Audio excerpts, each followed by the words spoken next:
दोस्तों, देश में कोरोना की दूसरी लहर का हर क्षेत्र पर प्रभाव पड़ा है।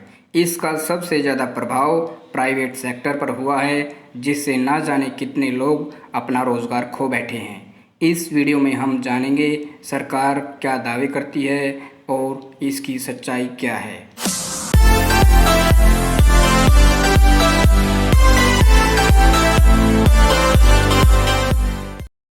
दोस्तों, वर्तमान समय में सरकारी नौकरियों के साथ साथ प्राइवेट सेक्टर की नौकरियां भी कम होती जा रही हैं। सरकार युवाओं से सरकारी नौकरी की बजाय प्राइवेट सेक्टर की नौकरी पर फोकस करने को कहती है, परंतु वास्तव में हालात यहां भी उम्मीदों के उलट हैं। तो आइए जानते हैं प्राइवेट सेक्टर की नौकरियों से संबंधित एक विशेष रिपोर्ट। दोस्तों, कोरोना की दूसरी लहर गुजरने के साथ ही प्रदेश में बेरोजगारी फिर बड़ा मुद्दा उभर कर सामने आया है।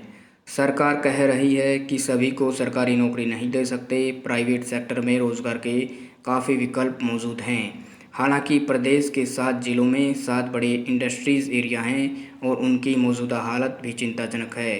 इन एरियाज़ में अलग अलग दुकानों और चाय वालों से की गई पड़ताल से पता चला है कि कोरोना काल में इनके यहाँ सामान और चाय की खपत 60% तक कम हो गई है। खपत में यह गिरावट सीधे सीधे इंडस्ट्रीज़ एरिया में कर्मचारियों की संख्या घटने का संकेत है, क्योंकि फुर्सत में कर्मचारी इन्हीं चाय की दुकानों पर अपना समय व्यतीत करते हैं। दूसरी ओर ठेकेदार व इंडस्ट्रीज़ के मालिकों ने भी माना है कि सरकार जिस प्राइवेट सेक्टर में रोजगार की लगातार दुहाई दे रही है, वहां कोरोना के बाद केवल 50% तक कर्मचारियों की ही ज़रूरत रह गई है। कोरोना और लॉकडाउन के चलते खपत में बड़ी कमी आई है। इसके चलते कंपनियों में प्रोडक्शन 50% तक घट गया है। प्रोडक्शन घटने के साथ ही कर्मचारियों की ज़रूरत भी घट गई है। राज्य के इन 7 बड़े इंडस्ट्रीज़ एरिया में कम से कम 2 लाख लोग बेरोजगार हो चुके हैं। दोस्तों, वैसे तो बेरोजगारी के कई प्रकार हैं, परंतु वर्तमान समय में सबसे ज़्यादा शिक्षित बेरोजगारी है, जिसका मुख्य कारण या तो दोषपूर्ण एजुकेशन सिस्टम है या फिर नौकरियों के मैनेजमेंट के साथ साथ सरकार की नीतियां दोषपूर्ण हैं। हर साल स्कूलों से लाखों स्टूडेंट्स इसी आशा के साथ निकलते हैं कि आगे उनका एडमिशन किसी अच्छे शिक्षण संस्थान में होगा। उच्च शिक्षा प्राप्त करने के बाद जब वे नौकरी की तलाश में बाहर निकलते हैं तो पता चलता है जो एजुकेशन उन्हें स्कूल या कॉलेज में मिली उसकी ज़रूरत यहाँ नहीं है। एक अच्छी शिक्षा प्राप्त करने के बाद भी जब उनको नौकरी नहीं मिल पाती है तो उनका निराश होना लाजमी है। इस प्रकार किसी एक राज्य में नहीं बल्कि पूरे देश में पढ़े लिखे युवाओं की संख्या एक साल में लाखों की होती है। इसी कारण शिक्षित बेरोजगारी की दर सबसे ज़्यादा बढ़ रही है।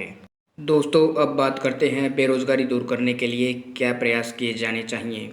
सबसे पहला कदम सरकार को चीन के बाज़ार को भारतीय बाज़ार में आने से रोकना चाहिए, ताकि विदेशी बाज़ार की बजाय देसी बाज़ार को बढ़ावा मिल सके। दूसरा प्रयास सरकार के द्वारा छोटे उद्योगों को मदद दी जानी चाहिए, ताकि उनको आर्थिक मंदी के समय दिक्कत ना आए। तीसरा उपाय सरकार को सरकारी पूंजी पर स्वयं नियंत्रण रखना चाहिए, ताकि पूंजीवाद को बढ़ावा ना मिल सके और गवर्नमेंट सेक्टर पर मनमानी ना चल सके। चौथा प्रयास महंगाई को काबू में करना होगा। बड़े बड़े पूंजीपतियों के साथ साथ आजकल बड़े व्यापारी भी कालाबाजारी कर रहे हैं और सामान का बड़ा स्टॉक रख लेते हैं, जो समय आने पर ऊंचे दाम में बेच देते हैं, जिससे बाजार में सामान की कीमत सामान्य से ज़्यादा वसूल की जाती है। इस पर रोक लगानी चाहिए। पांचवा और अंतिम प्रयास जनता के हाथ में है। जो नेता राजनीति के लायक नहीं है, चाहे वह किसी भी पार्टी का क्यों न हो, उसे ना चुने, ताकि राजनीति से उसकी छुट्टी हो सके और सही लोग चुनकर आएं, जो वर्तमान स्थिति को देखकर शिक्षा और रोजगार संबंधी नीतियों का निर्माण कर सकें। तो दोस्तों, ये थी प्राइवेट सेक्टर में रोजगार पर एक विशेष रिपोर्ट, जिसमें आपने जाना कि प्राइवेट सेक्टर में नौकरियां कैसी चल रही हैं और सरकार क्या कहती है। अगली वीडियो में हम बताएंगे सरकारी नौकरियों पर एक विशेष रिपोर्ट।